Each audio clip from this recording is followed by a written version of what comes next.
70-এর দশকের শেষ ভাগে পূর্ব লন্ডনের ব্রিক লেনে বাংলাদেশিরা বসতি গড়তে শুরু করলে ইহুদিদের আধিপত্য কমতে থাকে। এতে তাদের ব্যবসা প্রতিষ্ঠানগুলো বাংলাদেশিদের কব্জা আসতে থাকে। ইহুদি উপাসনালয়গুলো বদলে হয় বাংলাদেশিদের কাপড়ের কারখানা, আরেকটি কেনা ভবনে চলে নামাজ আদায়। পাশাপাশি ব্রিক লেনেও গড়ে তোলা হয় একটি জামে মসজিদ, যেখানে একসঙ্গে প্রায় 10,000 মুসল্লি নামাজ আদায় করতে পারেন। সম্প্রতি ব্রিটিশ সরকারের সহায়তায় 13 কোটি টাকা খরচে মসজিদের মিনার নির্মাণ করা হয়। আগে একটা হেটনেস ছিল, বেশ একটা কারণও ছিল। আমার কথাই বলি, খুব ভালো ইংলিশ বলতে পারতাম না। ক্যাপিটালিস্ট পলিটিশিয়ান হইতেই পারে না। থার্ড ওয়ার্ল্ড কান্ট্রি, গত সপ্তাহ দেখা গেছে সিগারেট খাওয়ানোর পয়সা নাই।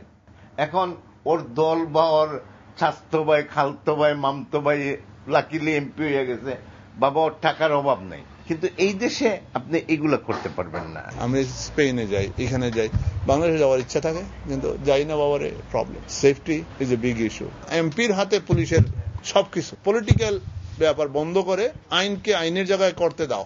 আইন শৃঙ্খলা যদি থাকে দেশ ভালো হবে, আর নইলে এইরূপই হবে। দেশটিতে থাকা 5 লাখ বাঙালির বেশিরভাগই নিজেদের লন্ডনী পরিচয় দেন। সিলেটিদের দাপটে 2001 সালের এপ্রিলে London borough of Tower Hamlets নগর পরিষদ স্পাইটাল ফিল্ডের সংসদীয় আসনের নাম বদলে স্পাইটাল ফিল্ড ও বাংলা টাউন নাম নেয়। ওই দিন এলাকার রাস্তাঘাট বাংলাদেশের জাতীয় পতাকার লাল সবুজ রং দিয়ে রাঙিয়ে উদযাপন করা হয়। এরপর স্থানীয় রাজনীতিতে বাড়তে থাকে সক্রিয়তা।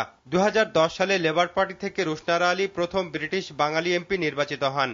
প্রথম বাংলাদেশি হিসেবে হাউজ অব লর্ডসে যান বারোনেস পলাউদ্দিন। প্রথম বাংলাদেশি হাই কমিশনার হন আনোয়ার চৌধুরী। তারকা শেফের খ্যাতি পান টমি মিয়া।